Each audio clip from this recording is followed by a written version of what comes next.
Bab 7. Sebuah situasi krisis. Saat Yohanes Pembaptis bergumul dengan keraguan, dia mengirim dua muridnya kepada Yesus untuk menanyakan apakah dia benar adalah Kristus. Matius 11 ayat 2-3. Yesus menjawab mereka, "Pergilah dan katakanlah kepada Yohanes apa yang kamu dengar dan kamu lihat. Orang buta melihat, orang lumpuh berjalan, orang kusta menjadi tahir, orang tuli mendengar, orang mati dibangkitkan, dan kepada orang miskin diberitakan kabar baik. Dan berbahagialah orang yang tidak menjadi kecewa dan menolak aku." Matius 11 ayat 4-6.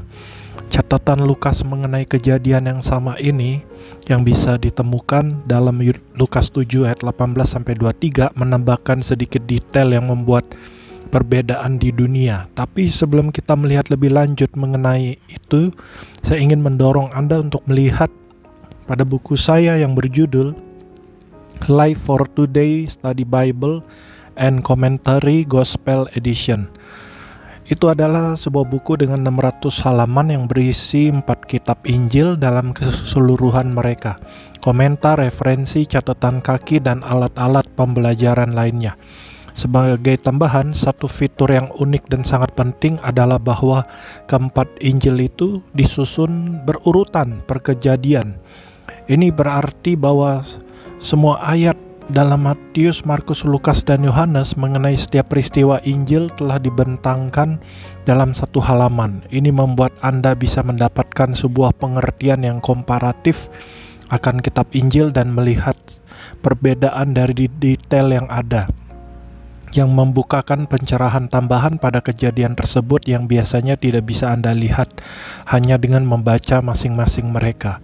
Dengan menaruh kisah yang sama seperti yang ditulis oleh penulis kitab Injil yang berbeda itu berdampingan, Anda bisa melihat perbedaan yang nyata.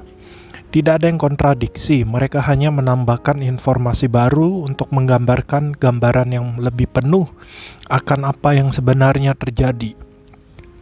Entah Anda menggunakan Life for Today Study Bible and Commentary Gospel Edition untuk saat teduh dan atau untuk pembelajaran, buku itu tetap akan menjadi sebuah investasi berharga dan berkuasa untuk ikat pinggang rohani Anda.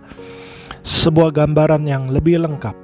Setelah murid-murid Yohanes Pembaptis menanyakan Yesus pertanyaan Yohanes, kitab Lukas menggambarkan sebuah gambaran yang lebih lengkap mengenai kejadian tersebut dan respon Kristus terhadap pernyataan tersebut dengan mengatakan, "Pada saat itu Yesus menyembuhkan banyak orang dari segala penyakit dan penderitaan dan dari roh-roh jahat, dan ia mengaruniakan penglihatan kepada banyak orang buta." Dan Yesus menjawab mereka, "Pergilah dan katakanlah kepada Yohanes apa yang kamu lihat dan kamu dengar. Orang buta melihat, orang lumpuh berjalan, orang kusta menjadi tahir, orang tuli mendengar, orang mati dibangkitkan, dan kepada orang miskin diberitakan kabar baik." Lukas 7 ayat 21-22. Kitab Matius dalam contoh ini mencatat murid Yesus yang menanyakan pertanyaan mereka dan jawaban Yesus kepada mereka.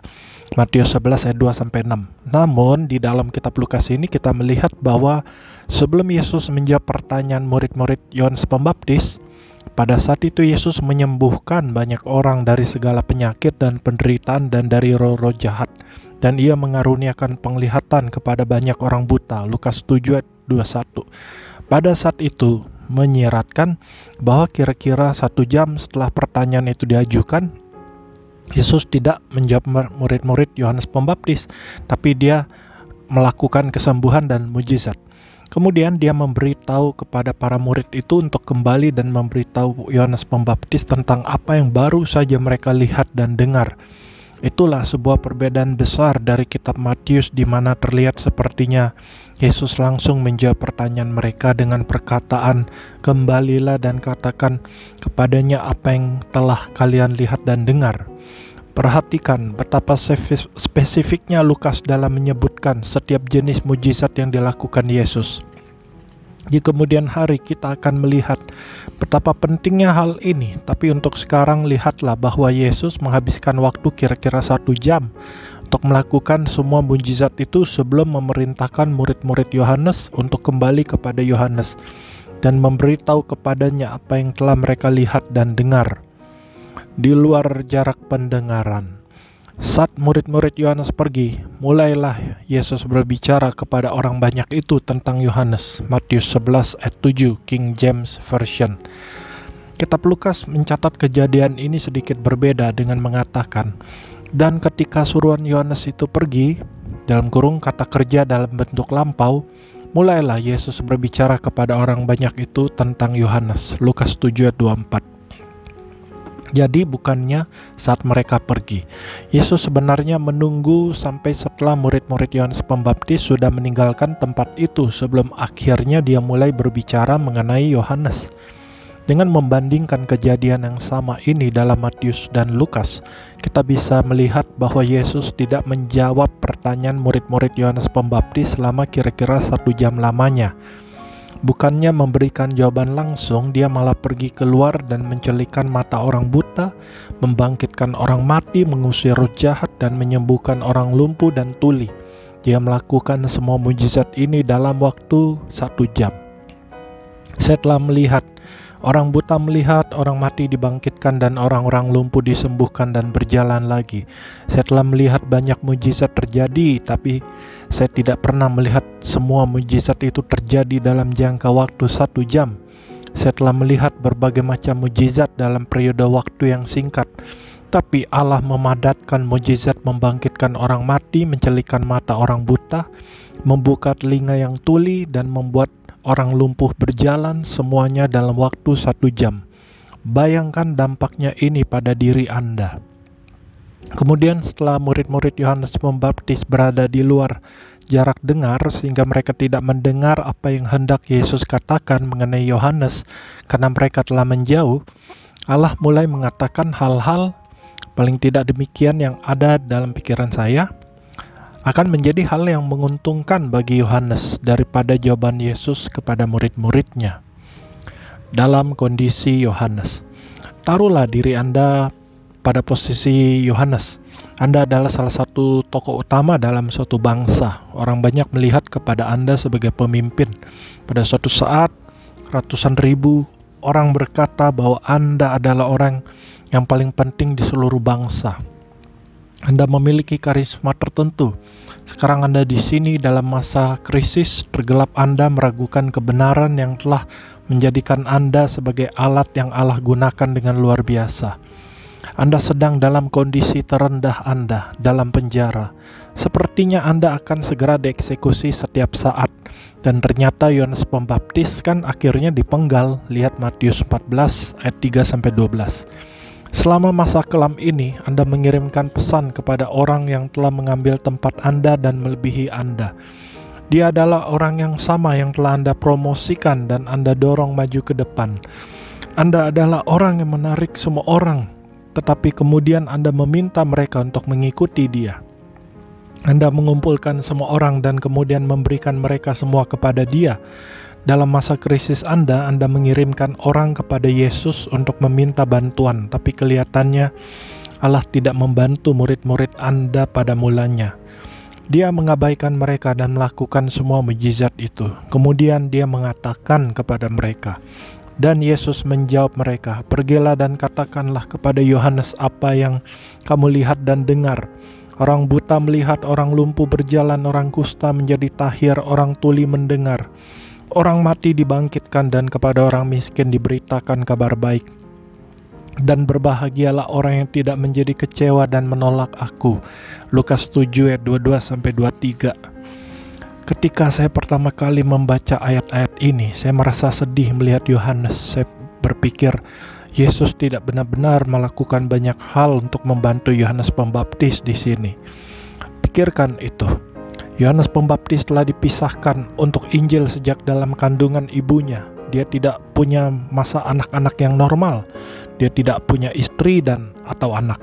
Firman Allah mengatakan bahwa dia hidup di padang gurun hingga hari di mana dia memulai pelayanannya. Lukas 1 ayat 80. Hal ini berarti dia telah dipisahkan bagi Allah.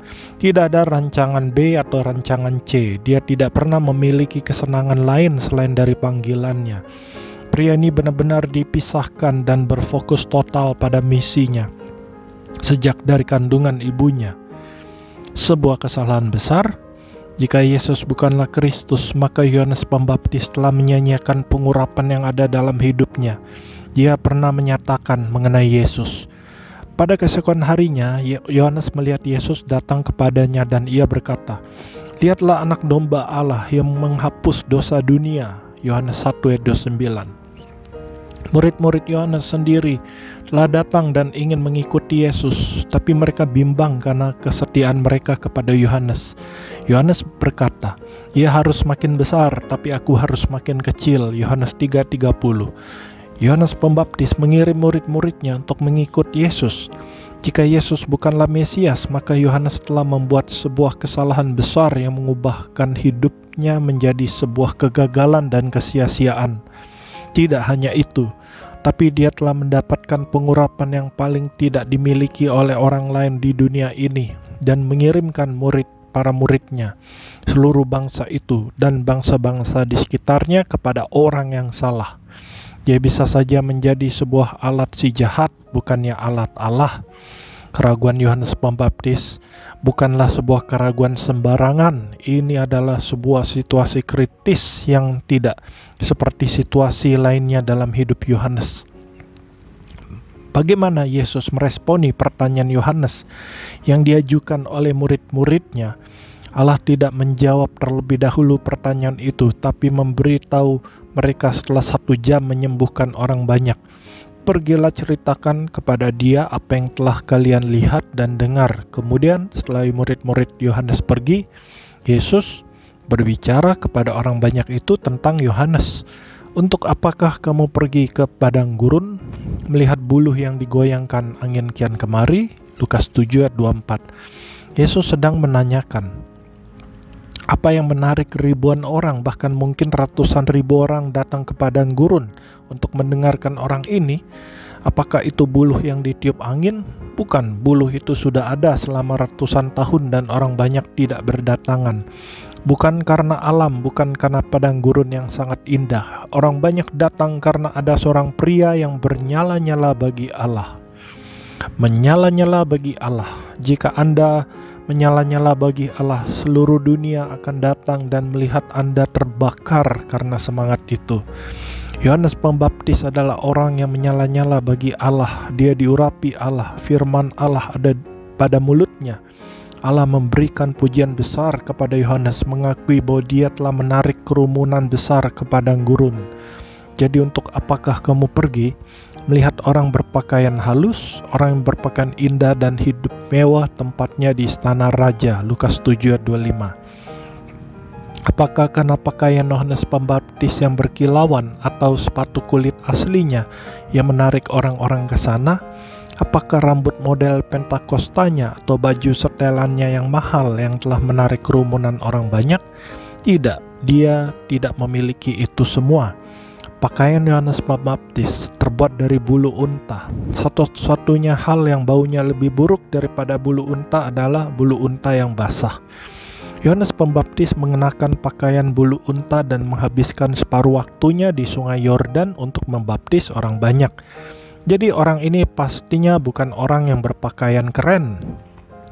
Di atas semuanya itu, Yohanes Pembaptis memiliki janggut yang panjang. Dia memakan belalang dan madu liar. Saya bisa melihat janggutnya kusut dengan madu dan dengan kaki belalang yang menempel di janggutnya. Yesus sebenarnya sedang mengatakan bahwa bukan rambut atau pakaian Yohanes yang menarik orang banyak ke padang gurun. Jadi untuk apakah kamu pergi melihat nabi? Benar, dan aku berkata kepadamu, bahkan lebih besar daripada nabi, karena tentang dia ada tertulis, "Lihatlah aku menyuruh utusanku mendahului engkau. Ia akan mempersiapkan jalanmu di hadapanmu." Lukas 7 ayat 26-27. Itu adalah kutipan dari Maleakhi 3 ayat 1.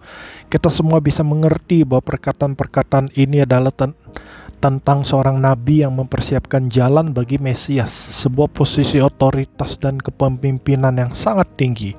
Yesus sedang menjelaskan bahwa Yohanes Pembaptis adalah pria ini yang dinubuatkan dalam perjanjian lama. lebih besar. Aku berkata kepadamu, di antara mereka yang dilahirkan oleh perempuan tidak ada seorang pun yang lebih besar daripada Yohanes. Namun yang terkecil dalam kerajaan Allah lebih besar daripadanya. Lukas 7 ayat 28. Yesus mengatakan bahwa Yohanes Pembaptis lebih besar dari semua tokoh dalam perjanjian lama, termasuk Musa, Elia, Elisa, Yesaya, Yeremia, dan yang lainnya. Itu adalah perkataan yang sangat berkuasa diucapkan oleh seorang manusia yang merupakan tokoh paling penting di seluruh bangsa saat itu. Dan di sanalah Yohanes Pembaptis di dalam penjara, merasa kesepian dan bertanya-tanya apakah ada yang peduli padanya. Bagaimana dengan saya? Saya telah melayani selama 6 bulan dan sejak saat itu saya berada di penjara sini selama bertahun-tahun. Apakah ada orang yang ingat pada saya? Apakah ada orang yang peduli pada saya? Bagaimana rasanya jika Anda berada dalam posisi Yohanes dan Anda mengutus suruhan Anda kepada tokoh yang paling terkenal dan berpengaruh di seluruh bangsa untuk meminta pertolongan? Bagaimana Anda pikir hal itu akan membantu Anda jika dia naik ke atas mimbar dan berbicara tentang Anda? Bagaimana perasaan Anda jika dia mulai mengatakan di radio dan televisi bahwa Anda adalah nabi terbesar yang pernah ada? Lebih besar dari Abraham, Musa, atau Elia, lebih besar dari semua orang. Jika Anda sedang bergumul seperti Yohanes Pembaptis, Anda mungkin akan menemukan perkataan yang diucapkan dengan cara seperti ini oleh orang penting ini akan menjadi hal yang sangat mendorong semangat Anda. Paling tidak, itulah yang saya pikirkan ketika saya melihat situasi krisis yang dialami Yohanes Pembaptis.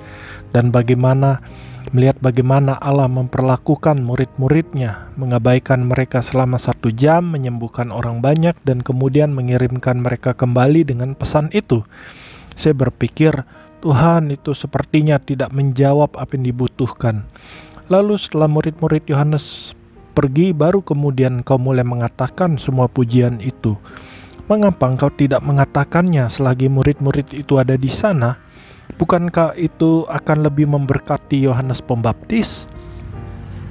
Bab 8. Jangan berhenti. Ketika saya masih muda dalam pelayanan dan baru saja mulai saya menggembalakan sebuah gereja di Segoville, Texas, tidak banyak orang yang hadir di gereja saya. Saya merasa heran mengapa tidak banyak orang yang datang ke gereja saya. Saya bergumul tapi belum melihat perubahan besar terjadi. Saya menghadiri sebuah konferensi yang diadakan di Calvary Cathedral di Fort Worth, Texas. Bob Nichols adalah gembala sidang di sana. Dan tamu pembicaranya adalah para hamba Tuhan yang besar seperti Kenneth Hagin, Kenneth Copeland, dan yang lainnya. Mereka semua duduk di barisan depan. Karunia Roh Kudus mengalir dan mereka semua bernubuat dan saling menguatkan di dalam Tuhan. Ada sekitar 2.000 orang di aula itu, tapi tidak seorang pun yang mengenal saya. Saya duduk di tengah-tengah salah satu deretan kursi terpanjang, 20 atau 30 deret. Tepat di tengah-tengah aula. Saya benar-benar hanyalah sebuah titik di tengah kerumunan besar ini. Di sanalah saya merasa tidak penting dan berpikir dalam hati. Semua pemimpin itu ada di atas sana memberikan kata-kata penguatan.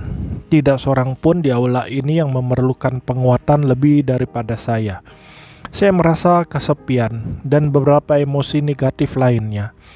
Tetapi salah seorang di barisan depan berkata, "Pergilah berkeliling, salami seseorang dan kuatkan dia." Saya pernah bertemu dengan gembala gereja ini, Bob Nichols, sebelumnya. Tanpa harus menguraikan secara terperinci, pertemuan pertama itu bukanlah pertemuan yang berkesan. Hanya karena Bob adalah orang yang ramah dan menyenangkan sehingga dia masih tetap senang dengan saya setelah pertemuan pertama itu. Sekarang disinilah saya di tengah-tengah kerumunan orang banyak. Bob Nichols turun dari mimbar, berjalan melalui kerumunan orang banyak dan menemukan saya. Sangat jelas bahwa dia memang mencari saya. Bob mulai memeluk saya dan berkata, jangan berhenti, teruskan. Allah sangat mengasihi engkau, jangan berhenti." Dia tidak mengenal saya atau mengetahui situasi saya. Saya tahu bahwa Allah telah melihat saya dari ribuan orang di sini, dan dalam situasi saya saat itu, hal itu sangat memberkati dan menguatkan saya. Saat saya membaca kisah mengenai Yohanes Pembaptis, saya bertanya-tanya, mengapa Yesus tidak melakukan hal semacam itu untuk Yohanes Pembaptis? Mengapa dia tidak mengatakan semua pujian mengenai Yohanes yang merupakan manusia terbesar yang pernah hidup dalam sejarah selagi murid-murid Yohanes ada di sana? Bagi saya hal itu terlihat akan lebih menguntungkan daripada pergi keluar dan melakukan mujizat, dan kemudian memerintahkan murid-murid itu untuk kembali dan menceritakan kepada Yohanes apa yang telah mereka lihat dan dengar, dan dia akan menjadi diberkati jika tidak tersinggung. Saya telah bergumul dengan pertanyaan ini selama bertahun-tahun. Terhubung. Akhirnya pada suatu hari saya sedang membaca kitab Yesaya. Pertanyaan-pertanyaan mengenai Matius 11 belum saya lupakan, tapi memang saat itu tidak sedang saya pikirkan. Saat saya sedang membaca, saya menemukan sebuah nubuatan yang diberikan oleh pembawa pesan yang akan datang sebelum Yesus dan mempersiapkan jalan baginya. Ini adalah ayat-ayat yang mengatakan tentang pembawa pesan ini yang akan mempersiapkan jalan bagi Mesias. Kuatkanlah tangan yang lemah lesu dan teguhkanlah lutut yang goyah. Katakanlah kepada orang-orang yang tawar hati, kuatkanlah hati, janganlah takut. Lihatlah, Allahmu akan datang dengan pembalasan dan dengan ganjaran Allah. Ia sendiri datang menyelamatkan engkau. Pada waktu itu mata-mata orang buta akan dicelikan dan telinga orang-orang tuli akan dibuka. Pada waktu itu orang lumpuh akan melompat seperti rusa dan mulut orang bisu akan bersorak-sorai, sebab mata air memancar di padang gurun dan sungai di padang belantara. Yesaya 35 ayat 3-6. Dan tiba-tiba saja Roh Kudus mengingatkan saya akan apa yang Yesus katakan kepada murid-murid Yohanes, dan mengapa dia menghabiskan waktu 1 jam untuk melakukan mujizat.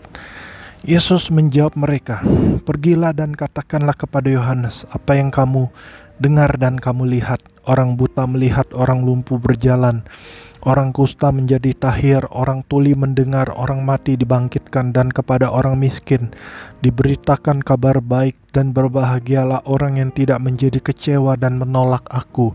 Matius 11 ayat 4-6. Dalam sekejap Roh Kudus menghubungkan 2 pasal ini untuk saya. Percaya saja, Yesus menunggu untuk mengatakan pujian mengenai Yohanes Pembaptis sampai para murid Yohanes pergi. Ketika mereka masih berada di sana, jawaban yang dia berikan adalah melakukan mujizat di depan mereka. Kemudian dia berkata, pergilah katakan kepada Yohanes apa yang telah kamu dengar dan lihat. Orang buta melihat, orang lumpuh berjalan, orang kusta menjadi tahir, orang tuli mendengar, orang mati dibangkitkan, dan kepada orang miskin diberitakan kabar baik. Matius 11 ayat 5. Pada dasarnya Yesus menggenapi nubuatan Yesaya 35 ayat 5-6 tepat di depan mata murid-murid Yohanes. Dia mencelikan mata orang buta, membuka telinga yang tuli, menyembuhkan orang yang lumpuh, dan lidah-lidah orang bisu menyanyi. Ini semua adalah mujizat yang dilakukan Yesus, dan kemudian dia memerintahkan murid-murid Yohanes untuk kembali dan memberitahu Yohanes apa yang telah mereka saksikan. Segala sesuatu yang dinubuatkan mengenai pelayanan Mesias, Yesus genapi dalam waktu 1 jam. Ditambah dia membangkitkan orang mati, sehingga tidak ada orang yang berpikir bahwa itu semua hanya kebetulan saja. Dalam waktu 1 jam, Yesus melakukan semua yang dinubuatkan mengenai mujizat yang akan dilakukan oleh Mesias. Ditambah dia membangkitkan orang dari kematian. Kemudian dia memerintahkan para murid Yohanes itu untuk kembali kepada Yohanes dan menceritakan kepadanya apa yang telah dia lakukan, dan bahwa dia akan diberkati jika dia mau percaya saja. Hanya percaya saja. Keraguan menghilang. Yohanes Pembaptis mengenal ayat-ayat firman Allah. Ketika orang-orang Farisi datang kepadanya dan bertanya, "Siapakah engkau? Apakah engkau adalah Kristus?" Dia menjawab, "Bukan aku bukan Kristus." Akulah suara orang yang berseru di padang gurun, luruskanlah jalan Tuhan, seperti yang telah dikatakan Nabi Yesaya. Yohanes 1 ayat 23. Yohanes mengutip Yesaya 40. Hanya 5 pasal setelah Yesaya 35 yang mengatakan mengenai Dia yang akan datang untuk mempersiapkan jalan bagi Mesias. Ada suara yang berseru-seru, persiapkanlah di padang gurun jalan untuk Tuhan, luruskanlah di padang belantara jalan raya bagi Allah kita. Yesaya 40 ayat 3. Yohanes mengutip sejumlah ayat dari Yesaya. Pada masa itu mereka tidak punya Alkitab seperti yang kita miliki sekarang ini dengan pasal dan ayat-ayat. Apa yang kita sebut sebagai kitab Yesaya hanyalah satu surat. Jadi untuk Yohanes bisa mengutip dari apa yang kita sebut Yesaya 40 yang paling mirip dengan apa yang kita sebut Yesaya 35, saya percaya itu adalah bukti positif bahwa Yohanes pasti telah membaca semua ayat-ayat tersebut hingga pada satu titik di mana dia sangat hafal dengan itu semua. Dia tahu apa yang Allah telah membuatkan tentang apa yang akan dilakukan oleh Mesias ketika Dia datang. Para pembawa pesan Yohanes Pembaptis mungkin tidak mengerti. Mereka kembali kepada Yohanes Pembaptis dan berkata, ya, dia tidak menjawab pertanyaan kami langsung apakah dia Kristus atau bukan.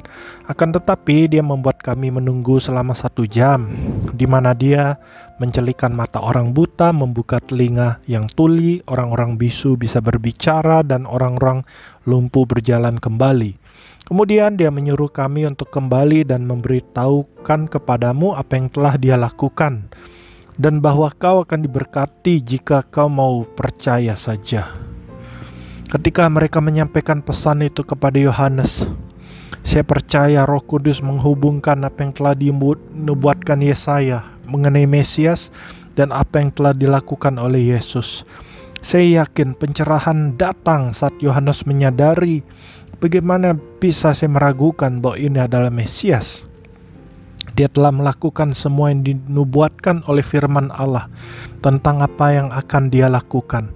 Tidak ada manusia lainnya yang bisa mencelikan mata orang buta, membuka telinga yang tuli, menyembuhkan orang yang lumpuh, dan membuat lidah orang bisu bernyanyi. Terutama hanya dalam waktu 1 jam saja. Dia bahkan membangkitkan orang mati.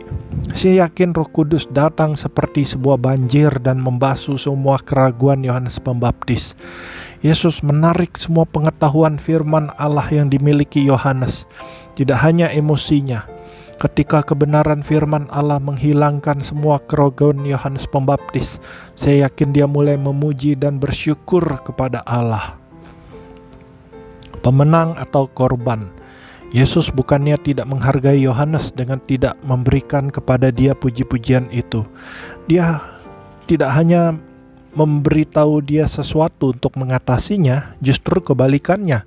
Yesus sangat menghargai Yohanes sehingga dia menolak untuk memberikan kepadanya hanya sebuah pujian emosional saja. Sebaliknya, Yesus mengarahkan dia kembali kepada firman Allah. Itu sangat berkuasa. Kita menginginkan hal-hal yang emosional, seperti seseorang merangkul kita dan menangis bersama dengan kita. Itu mungkin membuat Anda merasa baik untuk sementara dan menolong Anda mengatasi masalah. Tapi itu tidak akan membantu Anda dalam jangka waktu panjang. Saya tidak sedang mengatakan bahwa kita seharusnya tidak menunjukkan belas kasihan bagi orang-orang. Namun dalam jangka panjang Anda perlu mengetahui kebenaran. Anda perlu berpegang pada firman Allah. Iman timbul dari mendengar firman Allah. Roma 10 ayat 17. Firman Allah adalah pedang roh. Efesus 6 ayat 17. Itu adalah senjata yang Anda gunakan untuk memerangi depresi, rasa kecil hati, dan keputusasaan. Namun banyak orang hanya berkubang dalam air mata mereka, menginginkan Allah untuk turun dan membantu mereka dengan mengatakan, ini sangat buruk. Seorang teman saya sedang melayani dengan memberikan kata-kata penguatan di salah satu konferensi teman sepelayanan kami. Dia telah memanggil orang banyak yang merasakan membutuhkan penguatan untuk maju ke depan, dan dia akan berdoa bagi mereka. Anda tidak perlu menanyakan pasangan yang maju untuk minta didoakan ini apakah mereka merasa perlu penguatan. Gerakan tubuh mereka menunjukkan bahwa mereka memerlukan penguatan. Mereka datang menangis dan terlihat sangat menyedihkan saat mereka berdiri di hadapan teman saya yang sedang berdoa. Dia hanya memandang mereka dan berkata, "Demikianlah firman Tuhan, jangan merasa buruk jika aku bukan Allah, aku juga akan merasa kecil hati." Ketika dia mengatakan itu, saya merasa dikuatkan juga. Bahkan saya pikir itu sangat menggembirakan. Namun saya tidak yakin bahwa pasangan itu bergembira akan hal itu. Berapa dari kita dengan jujur berpikir bahwa masalah kita sangat buruk sehingga bahkan Allah memeras-meras tangannya dan bertanya-tanya bagaimana dia akan mengatasinya. Kebenarannya adalah masalah Anda tidak ada apa-apanya dibandingkan dengan Allah. Namun seringkali kita ingin agar Allah turun dan menangis bersama kita dan mengatakan, "Aku tahu ini sangat berat dan aku berduka bersama dengan kalian." Tapi itu tidak benar. Allah telah menang. Dia adalah pemenang. Dia menunjukkan belas kasihan dan kasih-Nya kepada Anda jika Anda merasa kecil hati. Saya tidak mengurangi hal itu, tapi Allah sangat besar dan memiliki banyak hal yang bisa ditawarkan kepada Anda, lebih dari sekedar belas kasihan. Daripada diberikan sesuatu yang emosional yang akan memberikannya rasa nyaman kepada Anda hari ini, tapi kemudian keesokan harinya Anda akan merasa ditinggalkan dengan perasaan yang membutuhkan perbaikan emosi lainnya lagi. Apa yang perlu Anda lakukan adalah menangkap kebenaran firman Allah. Entah Anda merasakannya atau tidak, bangkitlah dan mulai mengatakan, "Saya adalah seorang pemenang dalam Kristus Yesus. Saya tidak peduli apa yang saya rasakan, apa yang orang lain katakan, atau apa yang telah terjadi pada saya. Saya akan bangkit. Saya adalah seorang pemenang dan bukan seorang korban." Mulai ambil firman Allah dan gunakan itu pada situasi Anda. Tapi syukur kepada Allah yang telah memberikan kepada kita kemenangan oleh Yesus Kristus Tuhan kita. 1 Korintus 15 ayat 57. Sebab semua yang lahir dari Allah mengalahkan dunia, dan inilah kemenangan yang mengalahkan dunia, iman kita. Mulailah perkatakan firman Allah dan bangunlah diri Anda. Memperhatikan kebenaran. Sedikit banyak itulah yang Yesus lakukan bagi Yohanes Pembaptis. Dia tidak memberikan semua pujian ini kepada Yohanes, tetapi dia mengarahkan Yohanes kembali kepada nubuatan yang telah dia ketahui, bahwa Allah telah memanggil dia untuk melakukan pelayanan dan telah menempatkan dia pada jalur yang benar. Pada suatu saat firman Allah telah memotivasi Yohanes, dan selama 30 tahun nubuatan-nubuatan ini terus menjaga dia tetap fokus dan tetap berada di jalur. Tetapi dalam sebuah situasi kritis, dia mengalihkan pandangannya dari firman Allah dan mulai melihat pada sekelilingnya. Dia berada dalam penjara dan kelihatannya dia akan mati. Karena hal ini Yohanes menjadi kecil hati. Selama Petrus melihat kepada Yesus, penulis dan penyelesai imannya, dia tetap berjalan di atas air. Matius 14 ayat 28-31. Dia melakukan sesuatu yang tidak dilakukan orang lain selain Allah sebelumnya. Itu adalah mujizat. Tetapi ketika Petrus mengalihkan pandangannya dari Yesus dan mulai melihat kepada angin dan ombak, dia mulai tenggelam. Yohanes Pembaptis telah mengalihkan pandangannya dari firman Allah, dari kebenaran yang Allah telah taruh dalam hatinya. Dia melihat pada penjara dan kenyataan bahwa dia menghadapi kematian, dan kelihatannya penganiayanya Herodes akan menang dan bahwa dia akan kalah. Yohanes sedang melihat pada hal-hal ini semua dan telah kehilangan pandangannya tentang apa yang dikatakan firman Allah. Yesus mengarahkan dia kembali kepada firman Allah, firman yang dikenal baik oleh Yohanes. Ketika Yohanes kembali kepada firman, saya percaya Roh Kudus bangkit di dalam dirinya. Alkitab tidak memberitahu kita apa respons Yohanes, tapi kita tahu bahwa dia tetap setia sampai akhir. Akhirnya Herodes memenggal dia. Tidak ada rengekan tangisan atau meninggalkan kepercayaannya. Yohanes Pembaptis tetap kuat. Saya sendiri percaya bahwa ketika Yesus menanggapi Yohanes dengan cara demikian, Yohanes langsung mengenali Bagaimana bisa saya menjadi ragu? Inilah yang dikatakan firman Allah. Apapun yang dia rasakan saat itu, pikirannya kembali fokus kepada kebenaran. Kebenaran itu benar-benar menguatkan saya. Jika saya menuruti emosi saya, akan ada banyak waktu di mana saya ingin lari menjauh. Ada saat di mana saya merasa seperti ingin menyerah dan berhenti. Tapi saya telah belajar untuk selalu berjalan dengan firman Allah dan bukan dengan apa yang saya rasakan. Kebenaran ini mengubahkan saya dan kebenaran ini telah bekerja dalam kehidupan saya selama beberapa dasawarsa. Dibangkitkan dari kematian. Saya ingat pada waktu itu saya menerima telepon pada pukul 4 pagi dan diberitahu bahwa anak laki-laki saya telah meninggal. Kami bergegas bangun dan berpakaian. Dibutuhkan waktu 1 jam 15 menit untuk berkendara dari rumah kami ke rumah sakit di Colorado Springs. Kami tinggal cukup jauh. Telepon seluler kami tidak menyala selama waktu kami berkendara ke rumah sakit. Kami tidak memiliki cara apapun untuk mengecek keadaan anak laki-laki saya. Ketika saya menerima telepon itu, saya mengatakan, laporan pertama bukanlah laporan terakhir. Saya berkata-kata dengan iman saya, kemudian istri saya dan saya sepakat dan berdoa. Kami memanggil anak kami untuk hidup kembali. Dia telah meninggal selama kurang lebih 5 jam pada waktu dia kembali hidup. Itu benar-benar suatu mujizat. Sejak kami menerima telepon sampai kami tiba di rumah sakit dan melihat bahwa dia telah dibangkitkan dari kematian, saya mulai memiliki pikiran negatif dan perasaan berduka dan hal-hal semacam itu. Saya hanya memuji Tuhan. Ini bukan karena saya, ini semua karena Roh Kudus. Dia telah menghabiskan banyak waktu untuk mengajar dan melatih saya. Ketika saya mulai memiliki pikiran negatif, saya berseru kepada Allah dan Dia mulai membagikan firman-Nya kepada saya. Dia membawa saya kembali ke ayat-ayat dan mengingatkan saya akan kebenaran-kebenaran. Oleh karena itu firman Allah bangkit dalam diri saya dan saya benar-benar berdiri melawan semua pikiran negatif itu. Saya tidak peduli apa yang saya rasakan.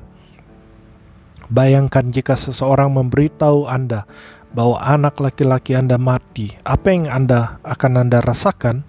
Pikiran apa yang akan berkelebat dalam benak Anda? Ya, saya memikirkan segala hal yang mungkin akan berkelebat dalam benak Anda juga. Tetapi firman Allah bangkit dalam saya dan oleh kasih karunia Allah, saya tidak pernah mengucapkan apapun yang bertentangan dengan yang dikatakan firman. Bahkan saat saya mulai memuji Tuhan, emosi saya menurun dan mulai sepakat dengan Allah. Saya mulai bersukacita dan memuji Allah. Saya menceritakan ini untuk menguatkan Anda. Meskipun emosi Anda sedang menarik Anda ke satu sisi, Anda tahu apa yang dikatakan firman Allah. Anda bisa datang ke tempat di mana firman Allah lebih nyata bagi Anda daripada apa yang Anda rasakan. Itulah yang Alkitab sebut sebagai iman. Itulah yang firman Allah sebut sebagai kedewasaan. Berdiri di atas firman. Bagi banyak orang Kristen, semua yang harus dilakukan oleh iblis hanyalah memberikan sedikit emosi yang berlawanan dengan apa yang dikatakan oleh firman Allah. Dan Anda akan terlipat seperti sebuah koper seharga $2 dan berantakan. Alkitab mengatakan bahwa jika Roh Kudus tinggal di dalam diri Anda memiliki kasih, sukacita, dan damai sejahtera. Galatia 5:22. Tapi yang harus dilakukan seseorang hanyalah mengatakan sedikit hal yang mengkritik Anda dan Anda menjadi berantakan. Mungkin gembala Anda tidak menyapa Anda saat dia berjalan menyusuri aula, Anda merasa diabaikan, mungkin seseorang mengatakan sesuatu mengenai Anda, atau tidak memberikan perhatian yang Anda butuhkan. Apapun yang mengalihkan perhatian Anda, inilah saatnya untuk menarik keluar ibu jari Anda dari mulut Anda dan jadilah dewasa. Kita perlu mengenali bahwa firman Allah dimaksudkan untuk bekerja dalam hidup kita. Bagaimana jika Anda berada dalam sebuah situasi kritis dan menjadi ragu seperti Yohanes Pembaptis? Apakah Anda akan meminta Allah untuk memberikan kepada Anda sesuatu yang emosional, memunculkan malaikat, atau membuat bulu kuduk Anda berdiri gemeteran? Apakah Anda ingin seseorang menelpon Anda dan berkata, "Saya pikir kau itu mengagumkan"? Jika Anda mencari semua jenis respon tersebut, Anda sedang mencarinya di tempat yang salah. Anda perlu pergi kepada firman Allah. Apakah Anda melakukan apa yang Allah telah katakan kepada Anda untuk dilakukan? Apakah Anda memiliki janji dari Allah? Apakah Dia membimbing Anda untuk bergerak dalam arahan yang sedang Anda jalani sekarang ini? Jika ya, maka ambillah firman Allah dan berdirilah dalam iman. Tidak peduli apa yang Anda rasakan, terus saja lakukan apa yang Allah katakan kepada Anda untuk dilakukan. Jangan mundur. Sampailah ke tempat di mana firman Allah menjadi otoritas mutlak dalam hidup Anda, dan Anda tidak akan mundur darinya. Tak peduli apa yang telah dilakukan atau tidak dilakukan oleh orang lain. Ketika Anda memiliki sikap seperti itu dan firman Allah mulai mendominasi Anda, maka Anda akan mengatasi keraguan. Anda akan berjalan dalam iman. Iman jarang sekali merupakan sebuah perasaan. Anda sangat jarang merasakan gelombang keberanian ini. Kadang-kadang Anda akan berjalan dalam karunia iman. Namun saya lebih sering menyaksikan hal-hal besar terjadi dalam hidup saya ketika saya melangkah dalam iman. Emosi saya terombang-ambing, tapi saya memilih untuk tidak bertindak dengan emosi saya. Saya memutuskan untuk tidak terikat pada mereka. Saya tahu apa yang telah dikatakan firman Allah dan melayaninya dari hati saya. Saya berdiri di atas apa yang dikatakan firman Allah. Terkadang dengan lutut saya yang gemetar, tapi itulah iman. Berapa orang berpikir bahwa iman berarti tidak memiliki masalah, keraguan, atau ketakutan. Itu tidak benar. Iman adalah belajar bagaimana untuk menolak hal-hal tersebut dan tidak membiarkan mereka mengendalikan Anda saat Anda berdiri di atas firman Allah.